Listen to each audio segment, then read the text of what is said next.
10월 24일 월요일 말씀 산책 시간에 오신 여러분들 주님의 이름으로 환영하고 축복합니다.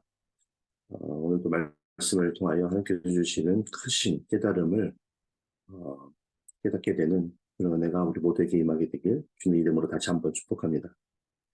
오늘 하나님께서 주신 말씀은 사도행전 14장 1절에서 18절 말씀입니다. 사도행전 14장 1절에서 18절 말씀 제가 대신해서 봉독해 올리겠습니다. 이에 이고니온에서 두 사도가 함께 유대인의 회당에 들어가 말하니 유대와 헬라의 허다한 무리가 믿더라. 그러나 순종하지 아니하는 유대인들이 이방인들의 마음을 선동하여 형제들에게 악감을 품게 하거늘 두 사도가 오래 있어 주를 힘입어 담대히 말하니 주께서 그들의 손으로 표적과 기사를 행하게 하여 주사 자기 은혜의 말씀을 증언하시니 그 시내의 무리가 나뉘어 유대인을 따르는 자도 있고 또 사도를 따르는 자도 있는지라. 이방인과 유대인과 그 관리들이 두 사도를 모욕하며 돌로 치려고 달려드니 그들이 알고 도망하여 루가오니아의 두 성 루스드라와 더베와 그 근방으로 가서 거기서 복음을 전하니라. 루스드라에 발을 쓰지 못하는 한 사람이 앉아 있는데 나면서 걷지 못하게 되어 걸어본 적이 없는 자라. 바울이 말하는 것을 듣거늘 바울이 주목하여 구원받을 만한 믿음이 그에게 있는 것을 보고 큰 소리로 이르되 내 발로 바로 일어서라 하니 그 사람이 일어나 걷는지라. 무리가 바울이 한 일을 보고 루가오니아 방언으로 소리질러 이르되 신들이 사람의 형상으로 우리 가운데 내려오셨다 하여 바나바는 제우스라 하고 바울은 그 중에 말하는 자이므로 헤르메스라 하더라.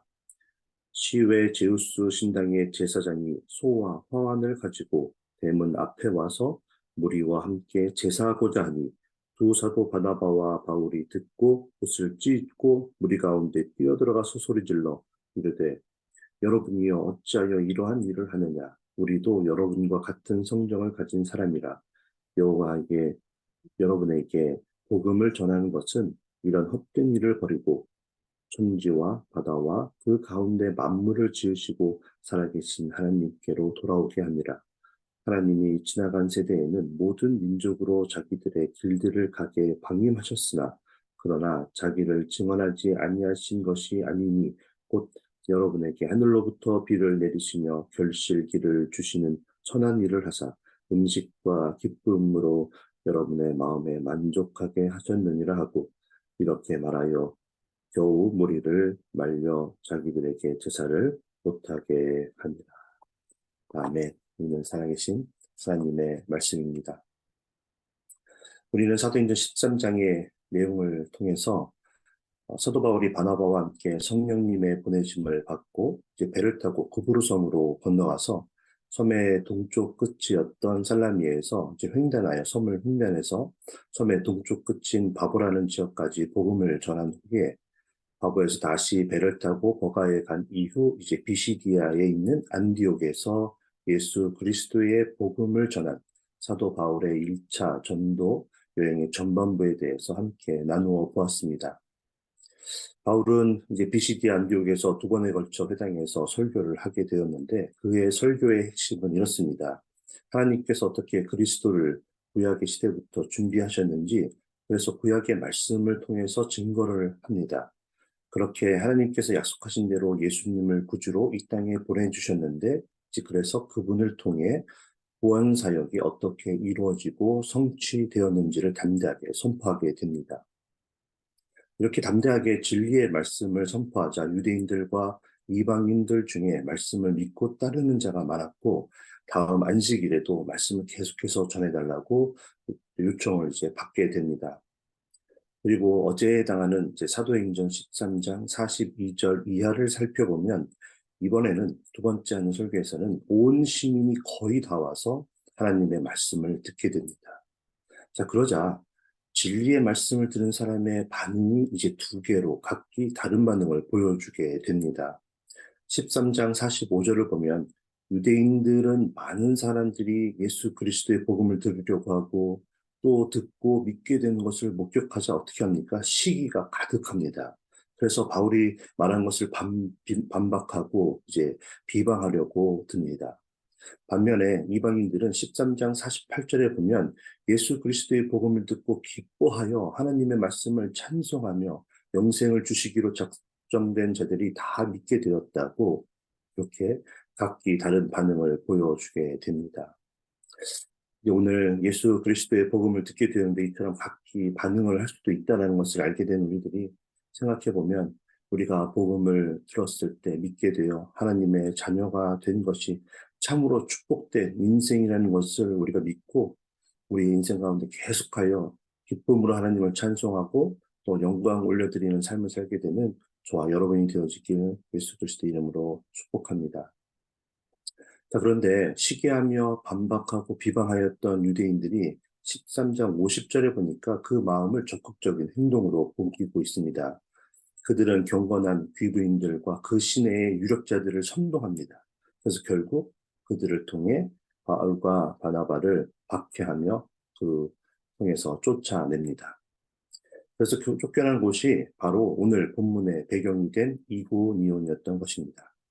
14장 1절에서 5절까지의 이제 내용을 여러분 보시면 우리는 바울과 바나바가 이고니온에서도 비시디아 안디옥에서 복음을 전하다가 경험한 것을 거의 비슷하게 경험하고 있다는 것을 우리가 발견할 수 있게 됩니다. 그들이 가장 먼저 한 것이 무엇입니까? 이고니온에서도 그들은 유대인의 회당을 먼저 찾아갑니다. 그곳에서도 역시 유대인들과 이방인들이 섞여져 있었는데 바울의 복음을 듣고 바나바의 복음을 듣고 이제 믿게 되는 것이죠. 하지만 2절에 보면 그 중에는 역시 순종하지 않는 유대인들도 있었다고 말합니다. 그들이 이방인들의 마음을 선동하여 악한 감정을 품게 만드는 작업을 하였다고도 말하죠. 그들을 통해 박해를 하기 위해서였습니다. 그런데 그것이 그렇게 쉽지는 않았던 모양입니다. 그래서 3절에 보면 두 사도 바울과 바나바가 오랫동안 이고니온에서 머물면서 주님이 주시는 힘으로 예수 그리스도의 복음을 담대히 말하였다고 기록하고 있습니다. 지금 바울과 바나바가 무엇을 선포하고 있습니까? 네, 바로 하나님의 말씀을 먼저 선포하고 있습니다. 그리고 나서 3절에서 주님께서 그들의 손을 사용하여 여러 가지 표적과 기사를 행하였고 그것으로 인하여 은혜의 말씀이 증거되어 사람들이 확신하게 되었다고 말씀하십니다. 지금 제가 이 점을 강조하여 말씀드리는 것은 이제 8절에서 소개가 되고 있는 루스드라에서의 전도와 비교가 되기 때문입니다. 그리고 그 다른 점을 통하여 우리가 예수 그리스도의 복음을 전하는 것에서 가장 중요한 것이 표적과 기사가 아니라 하나님의 말씀이라는 것을 다시 한번 상기시켜 드리기 위해서입니다.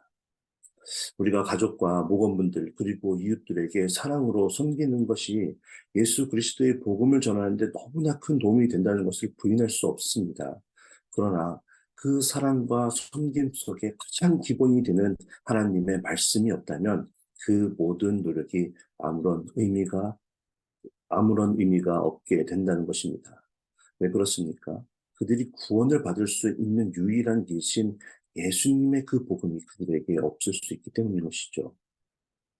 이고니온에서도 많은 수가 이제 복음을 듣고 이제 믿게 되어 됩니다. 하지만 결국 따르지 않는 자들이 5절에 보면 바울과 바나바를 모욕하며 돌로 치려고 달려듭니다. 그래서 그들이 도망을 간 지역이 바로 루스드라와 더베 지역인 것입니다. 자, 그러면 루스드라에서의 전도 방법이 비시디아의 안디옥과 이고니온에서의 전도 방법과 다른 점이 무엇이었을까요?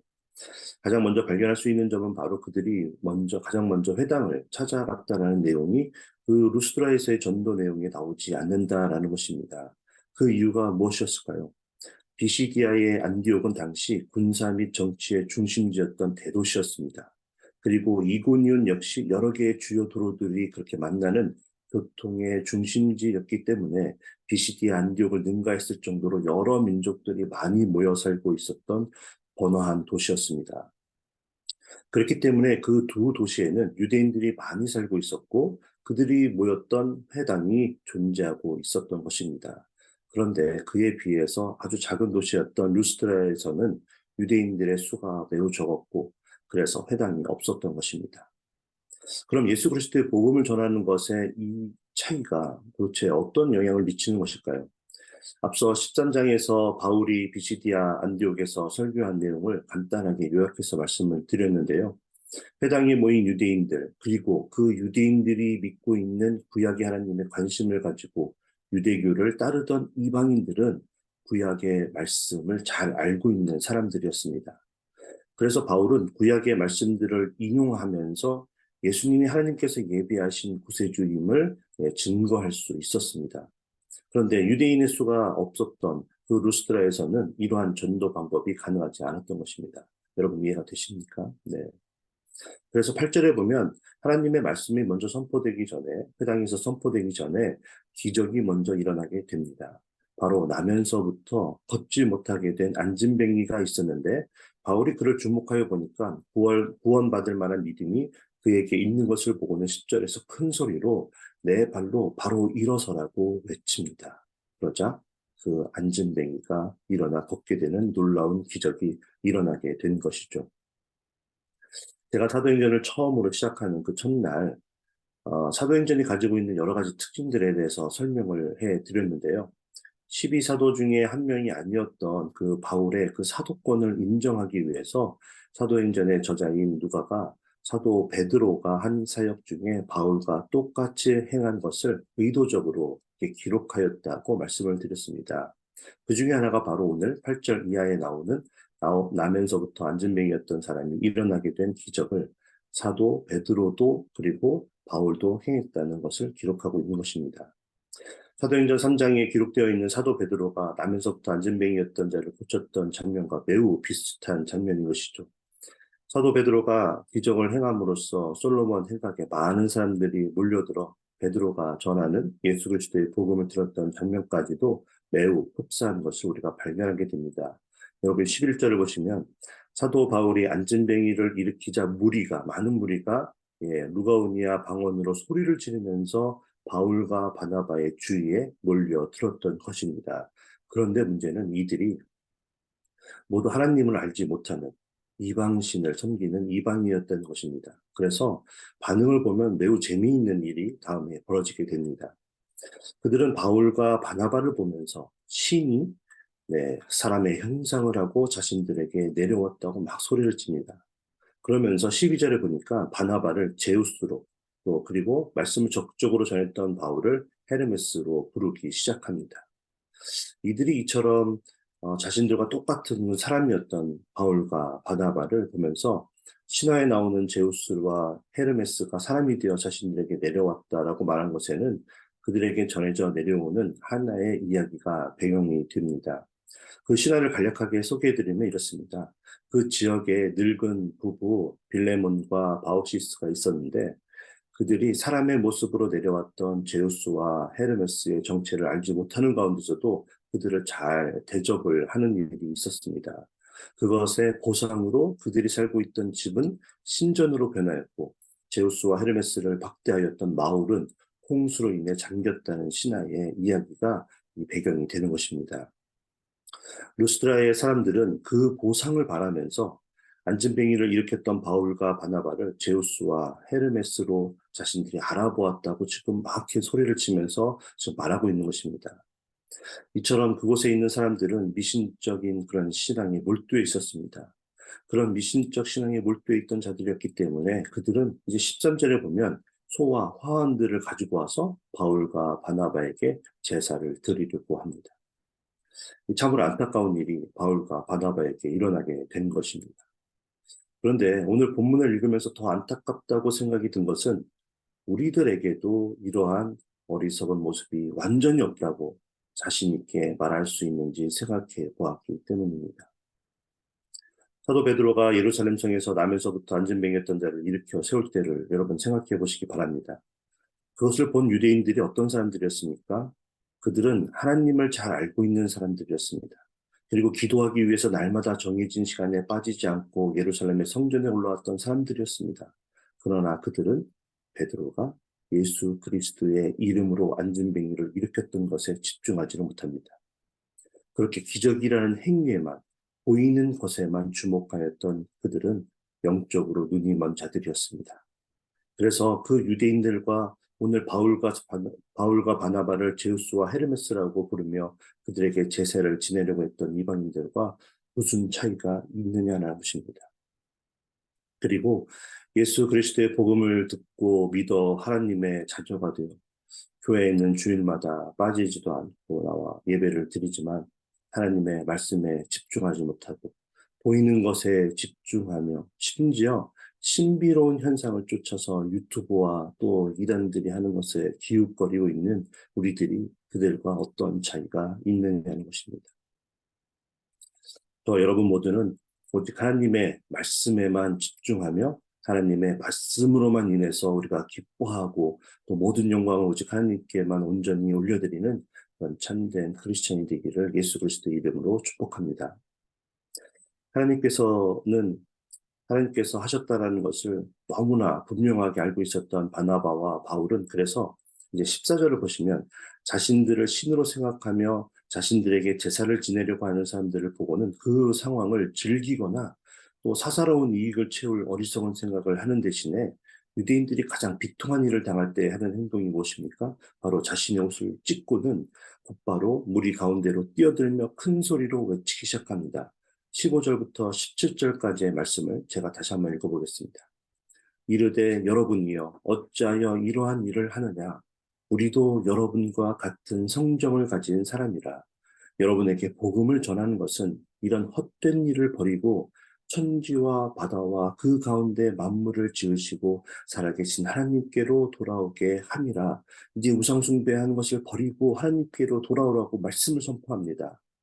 하나님이 지나간 세대에는 모든 민족으로 자기들의 길들을 가게 방임하셨으나 그러나 자기를 증언하지 아니하신 것이 아니니 곧 여러분에게 하늘로부터 비를 내리시며 결실의 길을 주시는 선한 일을 하사 음식과 기쁨으로 여러분의 마음에 만족하게 하셨느니라. 예수님이 오시기 전에는 그들에게 말씀이 전해지지 않았고 그냥 방종하며 방임한 것처럼 보이지만 그렇지 않았다. 그때에도 하나님께서는 모든 세상의 만물을 운행하시면서 하늘로부터 비를 내리시며 선한 길로 그들을 인도했다라고 말씀을 선포하고 있는 것입니다. 바울과 바나바는 어느 사이에 자신들이 우상숭배를 받는 대상이 되어버린 것에 두려워하며 살아계신 하나님에 대한 말씀을 선포하기 시작한 것입니다. 이 아침 우리는 이 말씀을 통해서 우리가 어떠한 상황에 있는지를 점검해 봐야 하는 것일까요? 대부분의 사람들은 다른 사람들이 자신이 한 업적이나 공로를 만약에 알아주고 그것을 칭찬을 해주고 높여주는 것을 대부분은 좋아하고 바랍니다. 우리는 그러지 않을 것 같지만 우리도 모르는 사이에 그런 반응을 즐기고 있는 우리의 모습을 발견할 때가 있다는 것이죠. 우리가 주님의 일을 감당하고 있을 때 다른 사람들이 우리를 칭찬하며 높여주려고 한다면 바울과 바나바가 했던 것과 같이 칭송을 받게 되는 그 유혹을 단호하게 거절하고 오직 그리스도의 복음만을 전하며 오직 하나님만 높임을 받을 수 있는 상황으로 우리가 정리할 수 있어야 한다는 것입니다. 그런데 그러한 결단이 우리에게 더 큰 어려움을 주는 결과로 이어진다는 것을 뻔히 알고 있을 때에도 우리는 반드시 그렇게 해야 한다는 것입니다. 위기를 넘기기 위해서 타협하거나 또 변명하지 말아야 합니다. 실수를 인정하고 바로 옷을 찢는 결단과 함께 우리를 겸손하게 낮추고 하나님의 말씀만을 선포해야 된다는 것이죠. 사도 바울과 바나바 역시 그렇게 변명하고 타협함으로 혹은 사람들이 자신을 높이려고 하는 그 상황을 잠시 눈 감아주고 즐김으로 그 위기를 넘길 수도 있었습니다. 그러나 그들은 그런 어리석은 선택을 하지 않습니다. 오직 하나님의 말씀을 선포함으로 자신을 숭배하려고 했던 자들을 결국 적으로 만들어 버립니다. 14장 19절에 보면 안디옥과 이고니온에서부터 박해하기 위해서 쫓아왔던 사람들이 있었는데 그들이 실망을 했던 루스드라의 사람들을 선동합니다. 그래서 루스드라 사람들이 죽었다고 생각이 들었을 정도로 바울을 돌로 쳐서 성 밖으로 버려버립니다.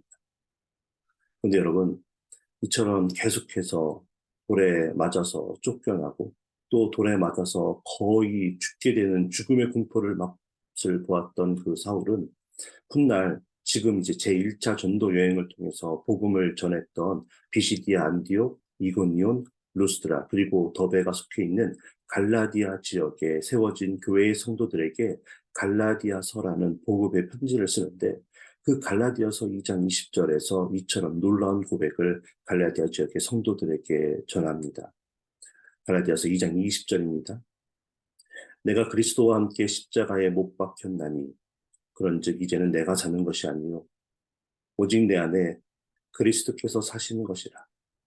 이제 내가 육체 가운데 사는 것은 나를 사랑하사 나를 위하여 자기 자신을 버리신 하나님 아들을 믿는 믿음 안에서 사는 것이라. 아멘. 오늘 말씀을 들은 저와 여러분 모두가 우리가 사는 것이 아니라 오직 우리 안에 그리스도께서 사는 인생을 살게 되길 축원합니다. 그래서 주님의 일을 감당할 때 고난당할 것을 두려워하기보다 우리를 위해 십자가에서 죽으신 예수님의 이름 대신 우리의 이름이 높여지게 되는 것을 두려워하는 우리가 되기를 소원합니다. 그렇기 때문에 우리들은 주님의 일을 감당할 때에 우리가 나타내지는 것이 아니고 오직 하나님만이 홀로 영광받는 결과를 만들어내는 사역이 될 수 있도록 정말로 최선을 다해야 합니다.